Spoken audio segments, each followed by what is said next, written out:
Windows este sinonim cu PC-urile, astfel mi se pare un element vital al procesului de configurare.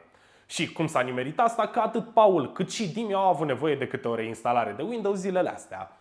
Așa că am zis să documentez procesul și să vă arăt și vouă ce fac mai exact atunci când instalez un Windows 11 și cele necesare lui. Eu sunt Marinache, iar astăzi avem petrecere cu instalare de Windows. Așa că să fie intro!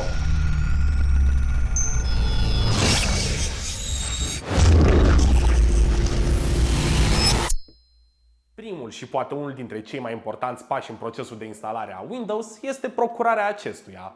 Și poate că unii dintre voi nu știați, dar Microsoft chiar te lasă să descarci Windows gratuit de pe site oficial. Ba chiar mai mult decât atât, îți pun la dispoziție și o unealtă numită Media Creation Tool, cu care poți să pui imaginea sistemului de operare pe un DVD sau pe un stick USB.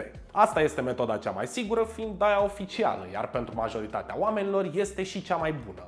Odată cu Windows 11, în schimb, procesul de instalare a devenit ceva mai dificil. Ai restricțiile legate de TPM 2.0, modulul de securitate inclus în mai toate PC-urile și laptopurile moderne. Problema cu el este că nu toată lumea folosește sisteme noi. La naiba, chiar știu oameni care încă folosesc cortul quad pe socket 775 și sunt mulțumiți cu ele așa. Iar dacă vrei să instalezi Windows 11 pe un astfel de PC, metoda oficială pur și simplu nu este bună. Dar stați fără de griji, pentru că există Rufus. Aplicația asta te lasă să faci același lucru ca și Media Creation Tool de la Microsoft, doar că merge cu absolut orice versiune de Windows. Iar pentru 11 în special, oferă niște setări foarte interesante și utile. Spre exemplu, poți sări peste verificarea modulului TPM, ceea ce îți permite să instalezi cea mai nouă versiune de Windows pe orice PC. Plus că poți crea un profil local și să instalezi sistemul fără conexiune la internet. Poți da bypass la setările inițiale și alte chestii utile.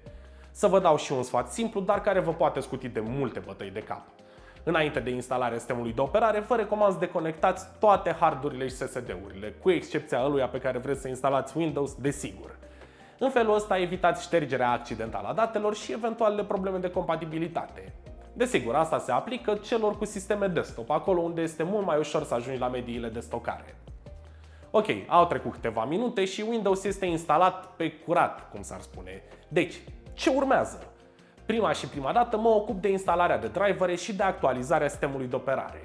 Cred că asta e destul de straightforward. Se deschide Google și se caută modelul plăcii de bază sau al laptopului. Fiecare producător oferă o pagină de suport, acolo unde vei găsi mai mereu tot ce ai nevoie. În cazul nostru, PC-ul de editare din studio folosește o placă de bază Gigabyte X570 Aorus Elite. Intrăm frumos pe net, găsim pagina produsului, et voilà! Ai aici toate driverele și programele pe care le pune la îndemână producătorul plăcii. După care trebuie instalat driverul plăcii video. Dacă ai instalat Windows cu conexiune la internet, de cele mai multe ori se va instala de unul singur un driver pentru placa ta video. Ăsta e inclus în actualizările de Windows și adesea e o versiune veche, dar stabilă. V-aș recomanda totuși să nu fiți leneși, așa că mergeți și instalați cea mai recentă versiune de driver video de pe site-ul producătorului, fie ele Nvidia, AMD sau Intel. Cele mai noi versiuni repară probleme cunoscute și includ optimizări pentru cele mai noi jocuri, deci merită ținute din scurt, mai ales pe un PC modern. Avem drivere, urmează actualizările. Aici, la fel, e cât se poate de simplu. Deschidem meniul Start, intrăm în setări. Mergem la Windows Update, apăsăm butonul și așteptăm. De cele mai multe ori va fi necesar un restart pe care e bine să-l dați și pentru completarea procesului de instalare al driverelor. Și acum că am rezolvat-o și pe asta, trebuie să ne apucăm să instalăm programe. Varianta mea preferată este un site numit Ninite, mama lui, îl vedeți pe ecran, ninite.com. Odată ce ai intrat, vezi o listă cu aplicații comune. Selectezi ce trebuie de acolo, descarci unealtă de instalare, dai Start și la final vei avea toate softurile pe desktop. Fără Next, fără aplicații extra în installer, te scutește de mai multe descărcări și instalări manuale. Și dacă tot am vorbit despre aplicații, vreau să-i dedic un paragraf lui Microsoft PowerToys. Puțini sunt cei care știu despre unealta asta și mai puțini sunt cei care o folosesc. Și nici măcar n-aveți idee ce ratați. Chestia asta este dezvoltată de Microsoft și servește ca un fel de meniu secret la restaurant. Deblochează funcții noi pentru Windows. Chestii pe care dezvoltatorii sistemului de operare nu le-au inclus în pachetul final, dar pe care le pun totuși la dispoziția curioșilor. Cele mai multe funcții sunt chiar utile, așa că haideți să vă arăt ce știe să facă. Spre exemplu, funcția PowerToys Run, pe care am setat-o pe combinația de Windows plus Space și servește direct ca bară de căutare în Start, dar pe steroizi. Poate găsi aplicații, foldere sau fișiere, însă te lasă să faci conversia din centimetri în metri, spre exemplu, e și calculator sau poate căuta pe internet folosind motorul de căutare prestabilit al sistemului. Mai ai tot felul de chestii mici de care nici măcar nu știai că ai nevoie. Poți redimensiona poze cu un simplu click dreapta. Poți redenumi mai multe fișiere cum vrei tu, adică chestia pe care o vedem pe Linux și macOS de când lumea și pământul. Și dacă apeși Windows plus Shift plus Slash, adică semnul întrebării, îți va fi afișată pe ecran o legendă a comenzilor rapide. Pe măsură ce le înveți pe astea, Windows-ul va deveni și mai rapid, dar și mai ușor de folosit. Tot pe partea de aplicații, mai am o recomandare. Este vorba despre WinDynamic Desktop din magazinul de aplicații Microsoft. Cu ajutorul acestei unelte poți seta Windows-ul să schimbe singur între tema de zi și cea de noapte în funcție de ora de afară, adică fix ca pe Mac și pe iOS.